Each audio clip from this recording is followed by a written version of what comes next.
আচ্ছা বলো তো, মায়ের বাড়িতে থাকতে কার না ভালো লাগে? কিন্তু কষ্টটা তখনই হয় যখন কয়েকটা দিন থেকে আবার সেই শ্বশুরবাড়ি পৌঁছাতে হয়। হ্যাঁ জানি, এটা সব মেয়েদের কাছে একটা কষ্টের বিষয়, কারণ যখন শ্বশুরবাড়ি থেকে মায়ের বাড়ি আসা হয় একটা আলাদাই এনার্জি ফিল করে। কিন্তু যখন আবার মায়ের বাড়ি থেকে শ্বশুরবাড়ি যেতে হয়, মন না চাইতেও যেতে হয়। আমারও ঠিক তেমনই আজকে ফিল হচ্ছে, কারণ প্রায় 10-12 দিন থাকার পরে আজ আমি শ্বশুরবাড়ি চলে যাচ্ছি। মনটা ভীষণই খারাপ, কিন্তু কিছু করার নেই, যেতেও হবে। এখন তো আমি আমার মায়ের বাড়ির মেহমান হয়ে গেছি, আর ওটাই হচ্ছে আমার পার্মানেন্ট।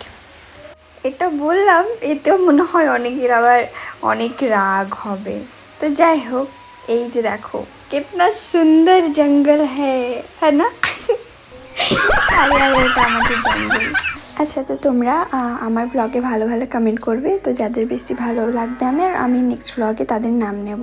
তো আগের ব্লগে মুন্না শেখ বলে একজন ভাই লিখেছে যে নাইস ব্লগ, আর রাজ খান বলে একজন লিখেছেন যে আপনি এত দেখতে সুন্দর কি খান? তো সবটাই আল্লাহর সৃষ্টি, আমি আর অন্য কি খাবো, আমিও সবার মতোই ভাত খাই। তো যাই হোক, অনেক অনেক ভালোবাসা, তোমরা এইভাবে সাপোর্ট করবে, সুন্দর সুন্দর কমেন্ট করবে, নেক্সট ব্লগে তোমাদেরও নাম নেব। টাটা।